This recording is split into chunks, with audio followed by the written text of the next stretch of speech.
What if I told you there's a town in America where someone could literally rob the general store, walk away with the cash register, and never face local police charges?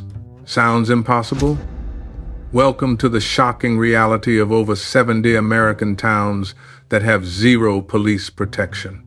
I'm not talking about places where crime happens and police are too slow to respond. I'm talking about towns where the police department literally doesn't exist anymore. Either disbanded, never created, or too broke to function. Some of these communities chose to eliminate their police forces voluntarily. Others simply couldn't find anyone willing to work for pennies on the dollar. And in Alaska's remote villages, law enforcement is so scarce that emergency help might take days to arrive. Today, we're diving into the 10 most fascinating examples, from a California desert commune to a Montana town with a population smaller than most high schools. But here's what's really crazy. Most of these places aren't war zones. Crime isn't spiraling out of control. In many cases, communities have found ways to police themselves that work better than traditional law enforcement ever did. By the end of this countdown, you're going to see America in a completely different light. These aren't failed states. They're proof that maybe, just maybe, we don't need police everywhere we thought we did. Ready to explore the lawless zones of the United States? Let's count down from number 10. 10. Goodhue, Minnesota. We start our countdown with Goodhue, Minnesota, a town so committed to having no police that they literally made it impossible to hire any. Here's the thing. Goodhue has 1,300 people, and in August 2023, they had 0 officers on the payroll. Not because they didn't want police, because they couldn't afford to pay them what anyone would actually accept. $22 an hour. That's what Goodhue was offering its police officers. $22, while the county deputies down the road were pulling in $32. For $10 more, you could work at Walmart with 0 danger of getting shot at. Police Chief Josh Smith tried warning the city council for months. We're not going to be able to fill these positions, he kept saying. Nobody in their right mind would take this job. But when you're running a small town budget, every dollar counts, right? Then Smith did something that probably made city council members' hearts stop. He quit. Walked right out of his office. And 2 weeks later, every single officer followed him. Just like that, Goodhue became one of those lawless places we keep hearing about. No sirens, no patrol cars, no officers writing tickets for expired parking meters. But here's where it gets crazy. Nothing bad happened. Instead of falling into chaos, the town got smart. They hired the county sheriff's department on contract for $44,000 a year. That's probably what they were paying one officer with benefits, but now they get professional coverage for the entire town. The real transformation happened at the community level. Mrs. Henderson, who runs the only bakery in town, became the de facto mayor of everyday disputes. If you're having trouble with your neighbor's barking dog or a disagreement at the hardware store, you don't call the cops, you call Mrs. Henderson. She listens, offers homemade cookies, and somehow fixes problems that used to require official intervention. Those retired farmers who used to just sit on their porches watching the world go by, they became something like a neighborhood watch. But instead of watching from a distance, they started actively helping. They know every car in town. They recognize strangers immediately. And when someone's truck breaks down on Main Street, 3 farmers show up with tools and coffee before you can say, "Call the tow truck." By the end of the year, crime hadn't increased. It had actually decreased in some categories. Not because Goodhue suddenly became safer, but because when your community actually cares about what's happening, when your neighbors know your name and your kids' names, you don't need a uniform to keep things under control. Goodhue proves something that challenges everything we think we know about safety. Sometimes the best law enforcement happens when there are no laws to enforce. Coming up next, a Texas town that chose bankruptcy over badges. 9. Lott, Texas. Number 9 takes us to Texas, where a town made the ultimate sacrifice for financial survival. They chose to disband their police force instead of their fire department. Lott, Texas. 700 people. One Main Street. And in 2022, they had a choice to make. Pay for 2 police officers and 2 other employees, or keep the town running. The math was brutal. The town was going broke, and something had to give. Mayor Sue Tacker and the city council had to make a decision that probably kept them awake at night. Do you cut the police, or do you watch the entire town collapse financially? They chose the police. Now, before you start imagining a Texas-sized Wild West scenario, let me tell you what actually happened. The Falls County Sheriff's Office agreed to patrol Lott. County deputies now drive through town, handle emergencies, and keep an eye on things. But here's the part that should blow your mind. Nothing went wrong. Crime rates stayed low. Response times remained good. And get this, Mayor Tacker said she hasn't heard a single complaint from residents about the change. Not one. I haven't had any griping or fussing, she told reporters. The town didn't just survive. They thrived in unexpected ways. That empty police station building, it became a community center. The town council meets there now. Local organizations use it for events. The police chief's old office became a space where people bring their problems to be solved by the community, not by officers. The real transformation happened during what locals call the Great Barbecue Competition Incident, a fictional story that perfectly captures how Lott works now. Picture this. It's the annual summer barbecue competition, the biggest event of the year. People from 3 counties come to taste ribs, compete in chili cook-offs, and generally have a good time. In a normal town, you'd need police to manage the crowds, handle parking, and deal with any drunk idiots who can't handle their whiskey. But in Lott, they handled it differently. The ranchers who live outside town became honorary traffic directors. They know everyone. So when someone from out of town starts causing problems, they don't need a badge to tell them to calm down. Mrs. Rodriguez from the diner set up an unofficial lost and found and information booth. She's fed more drunk people sober coffee than you can imagine. The local mechanic, Jim Bob, became something like the unofficial sheriff. If someone's car breaks down during the festival, he fixes it. If someone needs a ride home because they had too much beer, he drives them. And if someone's being a real problem, Jim Bob has a way of making it clear that this is his town and he's not going to let anyone ruin it for everyone else. The most amazing part? The festival was safer and better organized than it had been in years. Why? Because people weren't relying on strangers in uniforms to solve their problems. They were relying on their neighbors. By the end of the year, Lott had learned something that most American towns never figure out. You don't need to pay someone to care about your community. Sometimes, when you stop trying to hire your way to safety, you discover that safety was already there. It just needed a chance to breathe. Coming up next, a town where the only law enforcement might be a retired high school principal. 8. Washburn, Illinois. Moving into number 8, we head to Illinois, where a town discovered something that challenges every assumption about public safety. Sometimes less law enforcement means more community safety. Washburn, Illinois. 1,100 people. A small farming community where the biggest excitement used to be the annual county fair. But in 2021, Washburn made a decision that would have shocked most Americans. They dissolved their police department. It wasn't a dramatic resignation or a budget crisis that forced their hand. It was something more mundane. They realized they just didn't need local police anymore. When the department officially shut down, Mayor Steve Forney had a warning for anyone expecting chaos. You really can't tell much of any difference.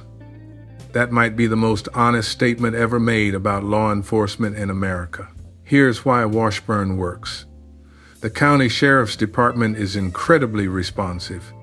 When you have a small town with good county coverage, why pay for redundant services? It's like hiring a private chef when you have access to the best restaurant in town. But the real story isn't about the sheriff's department. It's about what Washburn residents discovered when they had to solve their own problems. Remember that old police station building? It became something unexpected. The town's unofficial emergency coordination center. But it's not run by professional emergency responders. It's run by normal people who care about their community. The high school principal, Mrs. Janet Morrison, became the town's emergency coordinator. If there's a problem, a car accident, a domestic dispute, someone causing trouble at the local bar, Mrs. Morrison coordinates the response. She's got a direct line to the county sheriff, and she knows exactly who to call for what. The hardware store owner, Dave Chen, runs what locals jokingly call the 911 backup line. If the sheriff's office is busy and someone needs immediate help, they call Dave. He's got first aid training, a stocked first aid kit, and most importantly, he knows how to calm people down in a crisis. The most fascinating story involves what locals call the case of the missing lawn gnomes, a fictional tale that perfectly captures how Washburn handles problems now. Picture this. It's spring, and suddenly half the town's lawn gnomes start disappearing. In a normal town, this would be a police matter. Someone would file a report, an officer would take statements, and eventually maybe they'd find the culprit or maybe they wouldn't. In Washburn, they handled it differently. Mrs. Morrison put out a notice on the community Facebook page asking people to report any suspicious activity. Dave Chen at the hardware store started a neighborhood watch program where people would walk their blocks in pairs and look for anything out of place. The retired farmers who used to just watch from their porches started actively patrolling their neighborhoods. Within 3 days, they found the gnomes. Not because they had police investigation skills, but because when an entire community is looking for something, you don't need a badge to solve the mystery. The culprit turned out to be the teenage son of one of the farmers. He'd been taking them as a prank to put in his girlfriend's yard. Instead of getting arrested and facing criminal charges, he had to return the gnomes, apologize to each family, and help replant the flowers he'd knocked over in his haste. The lesson wasn't that crime doesn't pay, it's that community accountability works better than criminal justice in many cases. When your neighbors know you, when your actions affect people you see every day at the grocery store, you're less likely to be a jerk in the first place. Washburn discovered something that most American towns have forgotten. Safety isn't about having armed professionals patrol your streets. It's about having a community where people actually give a damn about each other. Coming up next, we are going to Alaska for a town where help is literally days away. 7. Mountain Village, Alaska. Number 7 takes us to the most extreme example on our list. A place where lawless isn't a choice. It's a reality of geography. Mountain Village, Alaska. 804 people. Located in one of the most remote parts of America, where your nearest neighbor might be a 3-day snowmobile ride away, and your nearest police officer is usually on the other side of the state. Mountain Village is part of something that will shock you. Over 70 Alaska villages have absolutely no local law enforcement, not just no police department, no police officers of any kind, no state troopers, no village police, no tribal officers, nothing. Think about that for a second. In Mountain Village, if someone breaks into your house, robs your store, or hurts your family, the only help coming is whatever help you can provide yourself, or whatever help might arrive in 12 to 72 hours, weather permitting. But here's what makes Mountain Village remarkable. It doesn't sound like the hellish wasteland you might imagine. In many ways, it's safer than cities with police departments on every corner. Why? Because when you know that no one's coming to save you, you learn to take care of each other. The village operates on what they call the elder system. When there's a dispute, a business disagreement, a family argument, someone causing trouble at the local bar, the village elders handle it. Not because they have any official authority, but because everyone respects their judgment.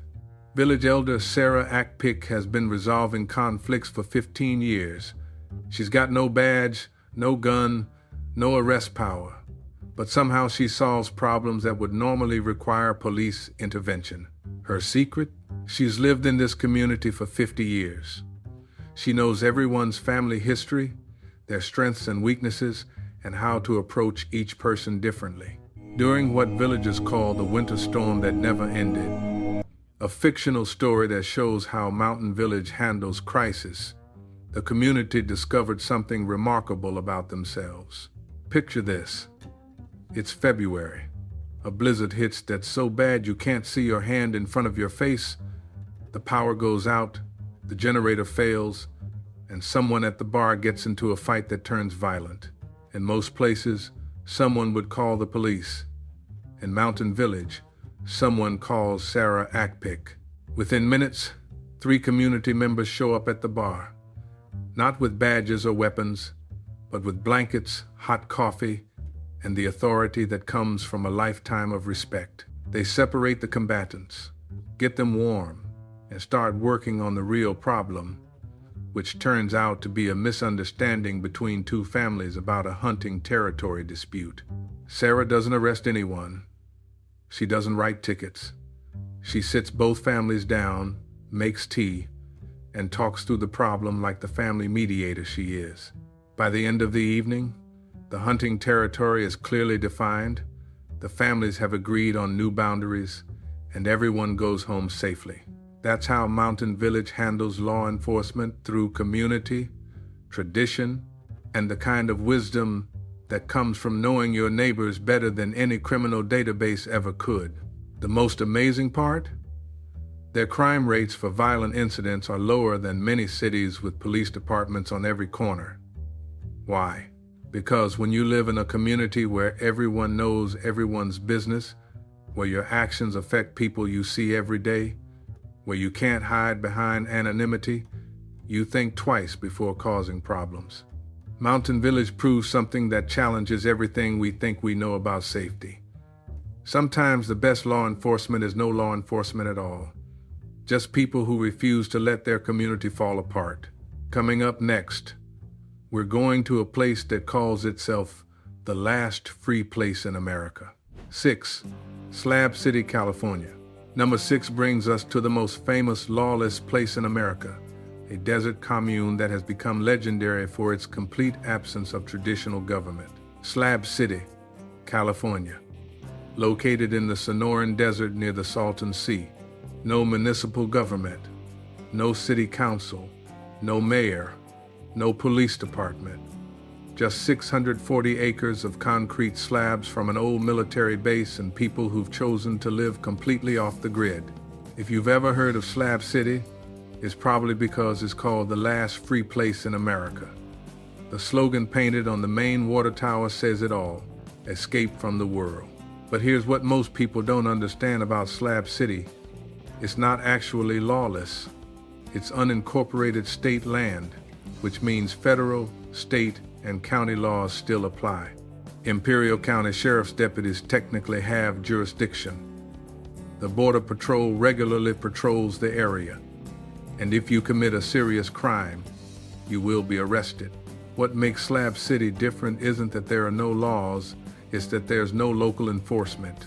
No city police to patrol the streets, write parking tickets, or shut down parties that get too loud. Instead, Slab City has something more interesting: an unwritten code that somehow works better than any written law. When you first arrive in Slab City, you're given a copy of the Slab City Rules, a one-page document that covers everything from where you can park your RV to how disputes are resolved. But here's the thing. Most of the rules aren't legally enforceable. They work because everyone agrees they should work. The most fascinating rule is called the meeting tree. If you have a dispute with someone in Slab City, your neighbor's music is too loud, they're not contributing to community projects, they're causing problems, you don't call the cops. You call a meeting under the big Palo Verde tree in the center of camp. The entire community shows up, not because they have to, but because they care about keeping their unusual society functional. The dispute is presented, witnesses are heard, and the community decides on a solution together. If someone refuses to follow the community decision, they don't get arrested, they get ostracized. And in a place where you depend on your neighbors for everything from water to security, ostracism is a powerful enforcement tool. The legend of Freedom Dave perfectly captures how Slab City handles the balance between freedom and order. Dave showed up 3 years ago claiming to be running from a bitter divorce and child custody battle. He set up his RV, started contributing to community projects, and seemed like a model resident. But then Dave started causing problems. He'd get drunk and start fights. He'd steal from community supply bins. He'd play his music too loud and refuse to turn it down when people complained. The community tried the meeting tree process twice. Both times, Dave agreed to change his behavior. Both times, he went back to causing problems. Instead of calling the sheriff, the community did something brilliant. They convinced Dave to leave voluntarily, not through threats or force, but through isolation. When people stopped helping him fix his RV, when they stopped sharing food, when they made it clear that his presence was making everyone's life worse, Dave chose to leave on his own. That's when Slab City revealed its most important secret. True law enforcement isn't about having power over people. It's about creating a community where people choose to follow the rules because breaking them makes their life worse, not better. Slab City proves something that challenges every assumption about law and order. Sometimes the best government is no government at all. Just people who refuse to let their freedom destroy their community. Coming up next, we head to Maine for 2 towns that discovered they don't need police to keep the peace. 5. Limestone, Maine. Number 5 takes us to Maine, where a small town discovered that sometimes the most revolutionary act is simply not having police. Limestone, Maine. A rural community in the northern part of the state where moose outnumber people and the biggest local employer is the paper mill. In March 2023, Limestone made a decision that surprised absolutely no one who understood the economics of small-town policing. They disbanded their police department. Now, before you start picturing a Maine version of the Wild West, let me explain what actually happened. Limestone didn't become lawless. They became more community-focused. The town had been struggling for years to maintain their police force. Small towns in Maine face the same problem everywhere in rural America. It's impossible to compete with larger departments for qualified officers. Why would someone work in Limestone for $50,000 a year when they could work in Bangor for $70,000 with better benefits? The final straw came when their last officer quit. Instead of trying to recruit a replacement, the town council made a radical decision. They would rely on county and state law enforcement and focus their limited resources on other community needs. But here's what makes Limestone's story fascinating. It didn't happen in isolation. 2 years earlier, their neighbor Van Buren had done exactly the same thing. And before that, several other small Maine towns had made the same choice. Limestone became part of a growing movement of rural communities that were discovering something unexpected. When you remove formal police from the equation, you get more authentic community policing. The old police station building became the community's emergency coordination center. But it's not run by professional emergency responders. It's run by people who've lived in Limestone their entire lives and know how to handle problems the old-fashioned way. The town's response to the Great Moose Migration incident perfectly captures how Limestone handles problems now. Picture this. It's fall, and a massive moose migration brings dozens of the giant animals through the center of town. In a normal town, this would be a police matter, directing traffic, keeping people at safe distances, managing the chaos. In Limestone, they handled it differently. The retired lumber mill workers who know how to handle dangerous animals took charge. The local hardware store owner set up barricades to keep traffic away from the moose. The school principal coordinated with parents to keep children safe. And the town's emergency coordinator, a retired nurse named Martha Kimball, was on hand to deal with any injuries. The most amazing part? No one got hurt. The moose safely passed through town, and life returned to normal. No police officers were needed because the community already had people who knew how to handle the situation. The secret to Limestone's success isn't that they don't need law enforcement. It's that they've learned to handle problems at the community level before they become police matters. Martha Kimball puts it this way: when your neighbor's house catches fire, you don't wait for the fire department. You start putting out the flames yourself. Same thing with crime and conflict. If you wait for someone with a badge to show up, you've already waited too long. Limestone discovered something that most American towns have forgotten. The best law enforcement happens when the community takes responsibility for its own safety, rather than outsourcing that responsibility to people who live 45 minutes away. Coming up next, we head back to Alaska for a village that's so remote, emergency help might take a week to arrive. 4. Kiana, Alaska. Number 4 takes us to one of the most extreme examples on our list. A village so remote that law enforcement is a concept that exists only in the lower 48 states.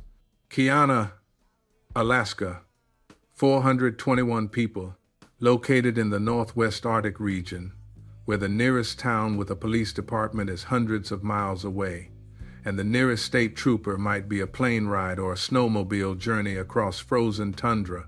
Kiana is part of something that will shock you. Over 70 Alaska villages have absolutely no law enforcement whatsoever. No state troopers, no village police officers, no tribal officers. If someone commits a crime in Kiana, the only people who can respond are the people who live there. But here's what makes Kiana remarkable.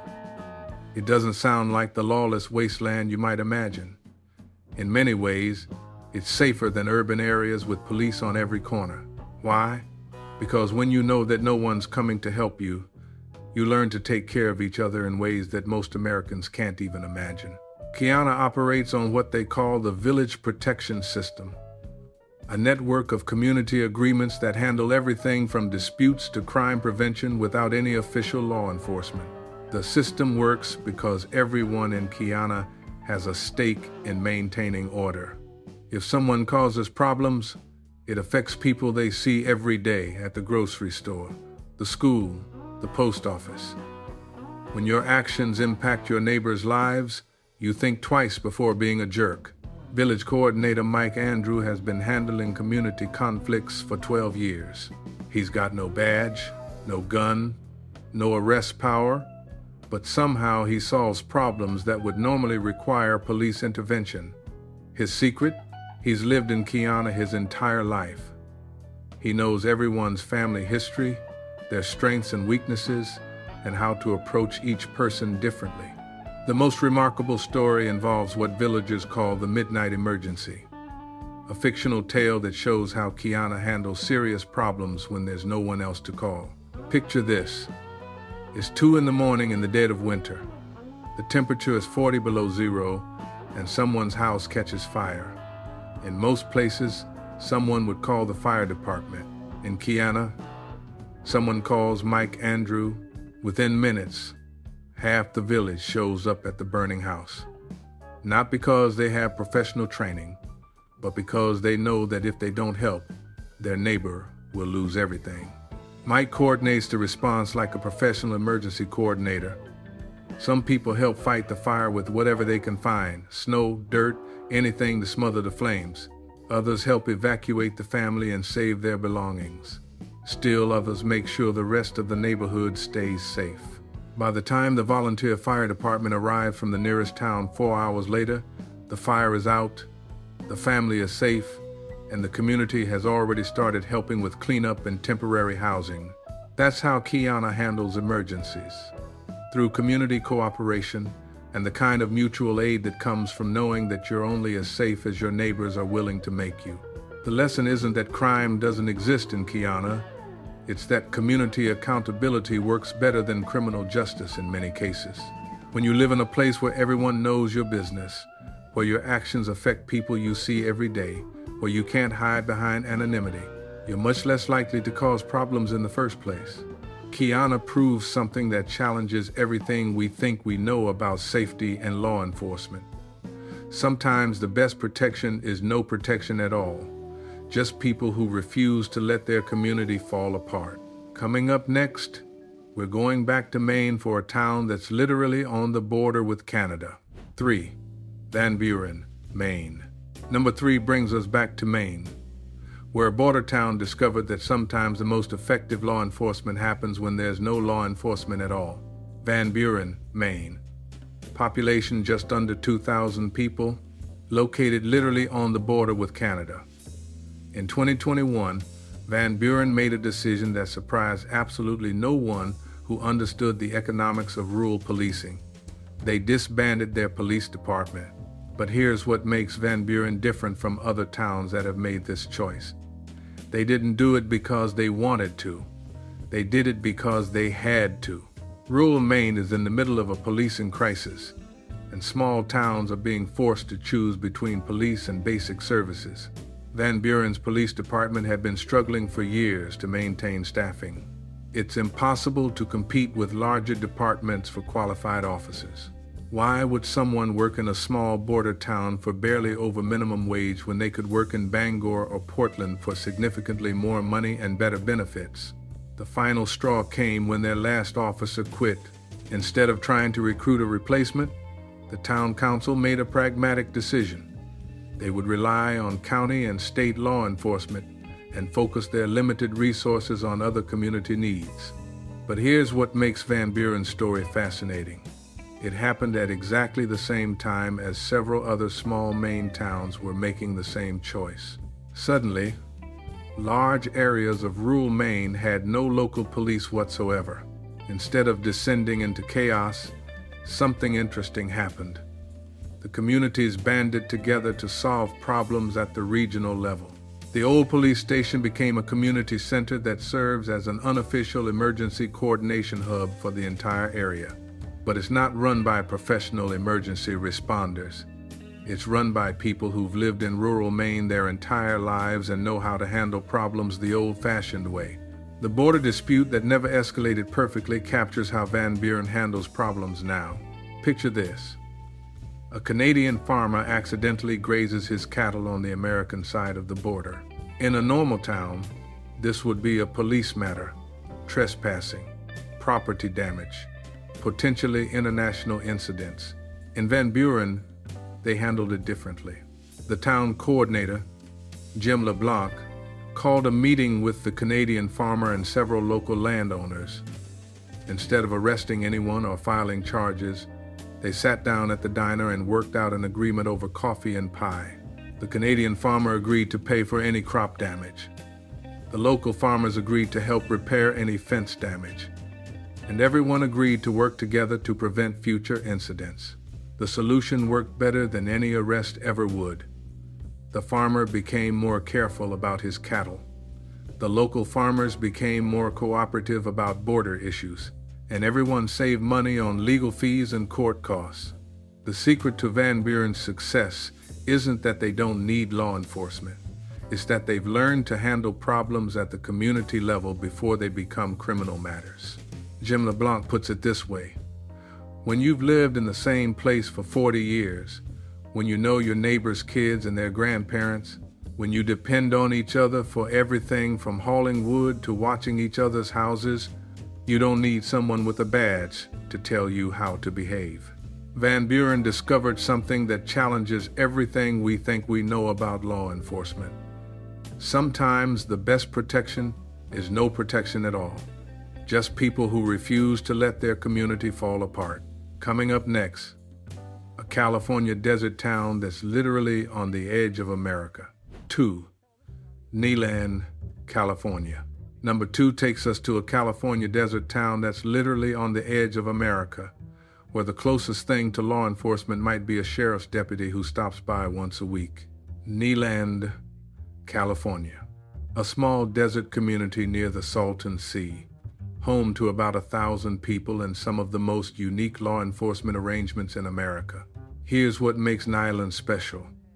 They don't have their own police department. They don't need one. The Imperial County Sheriff's Office operates a substation in town, but it's not like having local police.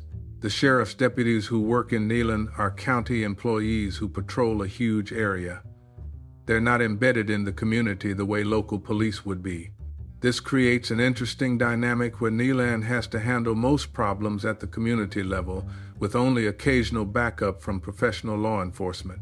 But here's what's fascinating about Niland. It works. Crime rates are low, people feel safe, and the community has developed its own unique way of maintaining order that doesn't rely on traditional policing. The town's response to the geothermal plant workers' crisis perfectly captures how Niland handles problems now. Picture this. The town's largest employer is a geothermal power plant that brings in workers from across the country and around the world.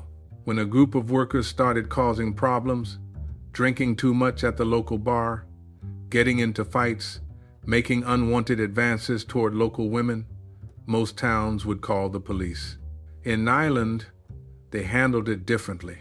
The local diner owner, Maria Santos, who everyone calls Mama Santos, called a meeting with the plant management and the community. Instead of demanding arrest, they worked out an agreement.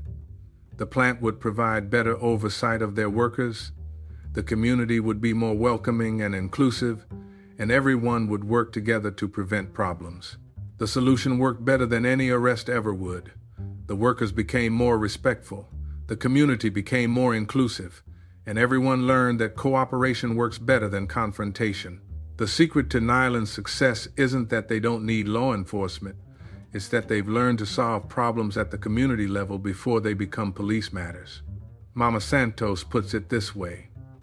When your neighbors are in trouble, you don't call someone with a badge. You show up yourself and help them fix the problem. Same thing with crime.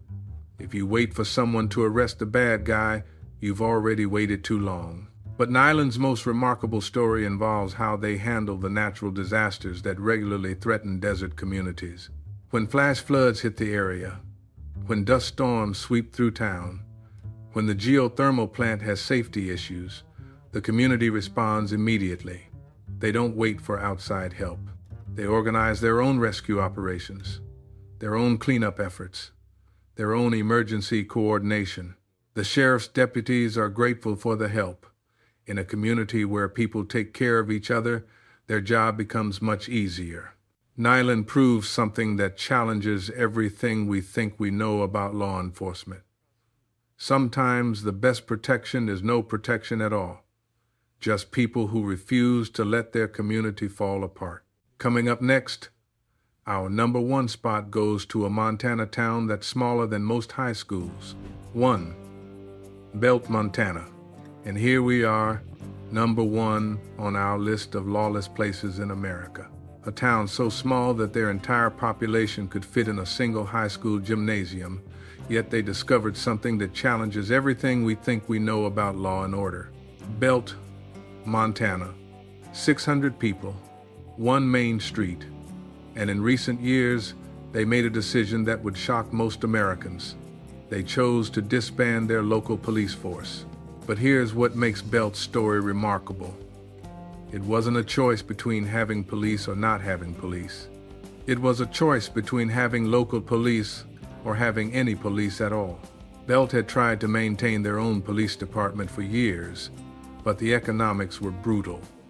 Small towns simply can't compete with larger departments for qualified officers. Why would someone work in the Belt for barely over minimum wage when they could work in Great Falls for double the salary with better benefits? The town's response was brilliant. Instead of trying to maintain a local force they couldn't afford, they created something entirely new, a resident deputy program. In 2020, Belt made a deal with the Cascade County Sheriff's Office. Deputy Logan Livingston would move to Belt and serve as the town's full-time law enforcement presence. He wouldn't just patrol the area, he would become part of the community. Deputy Livingston's first day in town perfectly captures how Belt handles law enforcement differently than anywhere else in America. Picture this. Deputy Livingston arrives in Belt expecting to start patrol duties. Instead, he finds that the town has something else in mind. They want him to meet everyone, learn everyone's names, understand the community's history and values, and most importantly, they want him to become a neighbor, not just a cop. The town council assigned 3 community members to serve as Deputy Livingston's mentors. They showed him how things work in Belt, who the troublemakers are, and more importantly, who the problem solvers are, how disputes are normally handled, and what the community's unwritten rules actually are. Within a month, Deputy Livingston wasn't just law enforcement, he was part of the community. He helped coach Little League. He volunteered at the fire department. He attended church services and community events. And when someone needed help, whether it was changing a flat tire or dealing with a domestic dispute, they called Deputy Livingston because he was their neighbor, not just a police officer. The most remarkable part? Crime in the Belt actually decreased after the resident deputy program started. Not because Deputy Livingston was a better cop than the previous local officers, but because he was a better neighbor.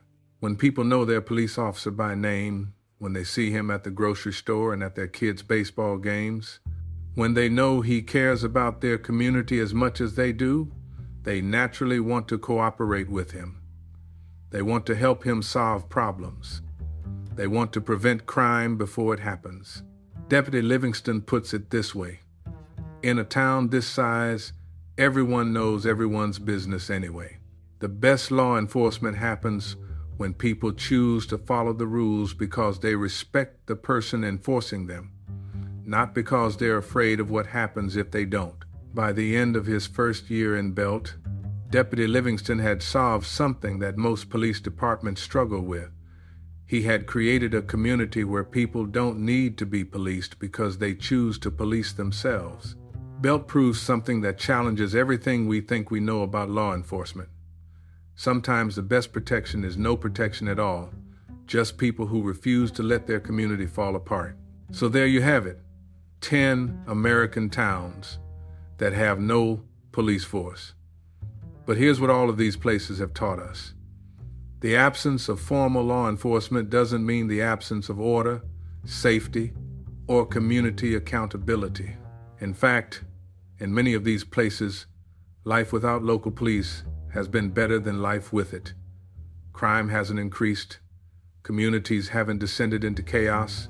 In many cases, the opposite has happened. Communities have become safer, more cooperative, and more resilient. These towns haven't become lawless. They've become more lawful than places with police on every corner.